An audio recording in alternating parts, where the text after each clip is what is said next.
Jama'a assalamu alaikum, barkamu da wani lokaci. Ina mana fatan alkhairi, ina fatan dai mun wani lafiya, yan uwana yan Najeriya da dukan masoya.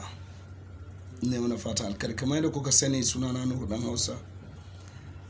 Ina dajantawa mutanen Najeriya musamman na yankin Maiduguri, wanda aka yi ‘ya'yanmu da ‘yan uwanmu ƙannenmu aka yi musu yankan raguna, yankan awaki a cikin daji akan hanyar su ta zuwa gona.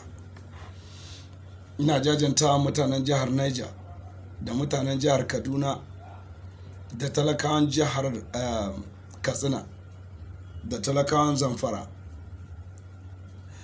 da talakawan jihar Sokoto akan abin da yake samun mu, inda kana hutuwa kofar gidanka za a iya zuwa a ci boris da mashin a ɗauke ka a kai ka daji. Mutumin da bai taɓa ganin naira 150 tashi ba, a ce ana neman naira miliyan 10 a karɓo shi. Sannan ina taya manyan Najeriya, ina taya su murna, ina taya musamman shugaban ƙasa. Muna taya ku murna sosai wajen jin daɗi da kuka samu kwanciyar hankali da ku da iyalanku da tsaro. Kuma dole mu taya ku murna, duk abin da ya samu dan uwanka ya kamata an ce ka taya shi jaje. Wanda jaje ne ka taya shi, wanda yake cikin murna ka taya shi murna.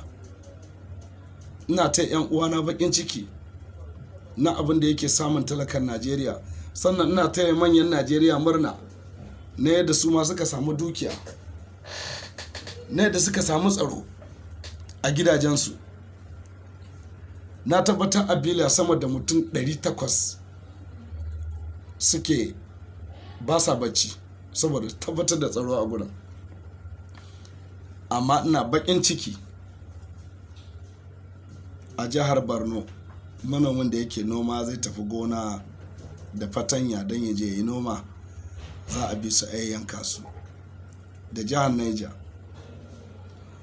inda kawai kana tafiya akan hanya za a tare ka, ɗauke ka a kai ka daji saboda ba wanda yake tsaron ka, ko babu wanda ya damu da lafiyarka.